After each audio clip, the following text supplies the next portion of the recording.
With the new rule preventing teammates from pairing up, this year's Bathurst 1000 was being tipped by some as the most open race in years.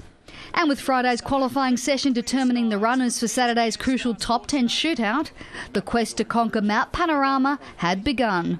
Having eclipsed Greg Murphy's long-standing lap record in Friday's final practice session, Craig Lowndes had raised the bar early, but the former Bathurst champion struggled to hit the mark in his opening qualifying lap. Now that's about 4 or 5 tenths outside the time that he did to that same reference this morning when he set the world on fire with that time. Instead, it was his Team Vodafone teammate Jamie Whincup setting the early pace, despite having crashed out in the earlier practice session.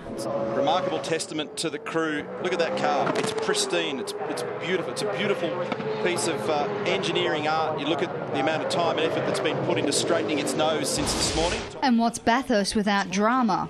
Damage on the left rear. Now that'll probably have been triggered from what started up the hill at turn 2. Jack Daniels Racing, Todd Kelly, one of the early casualties.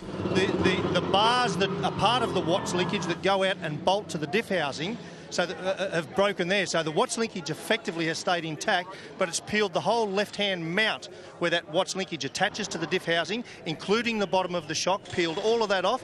Quite substantial, the damage. Championship leader James Courtney put aside the off-track dramas with Dick Johnson Racing to keep his eyes on the prize, while Lowndes reasserted his place back at the top, approaching the halfway mark. So now Lowndes to the top. 2 minutes 7.2. That's within 3 tenths of what he did in much cooler conditions this morning. Young Kiwi Shane Van Gisbergen briefly averted disaster. Whoa. Little moment of instability here for Shane Van Gisbergen in the SP Tools entry. Flying the flag for the Blue Oval, Mark Winterbottom kept Ford in the mix, moving to provisional third, before being bumped off by former Bathurst winner Jason Bright.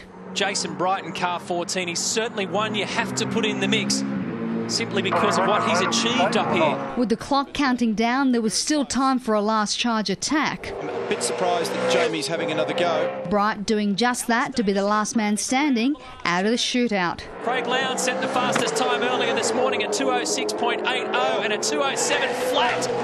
Puts him at the top of the timesheets. Lowndes finishing second ahead of Whincup by the narrowest of margins. 6 1,000ths is the difference between Craig Lowndes and Jason Bright. Daniela Intilli, Big Pond Sport.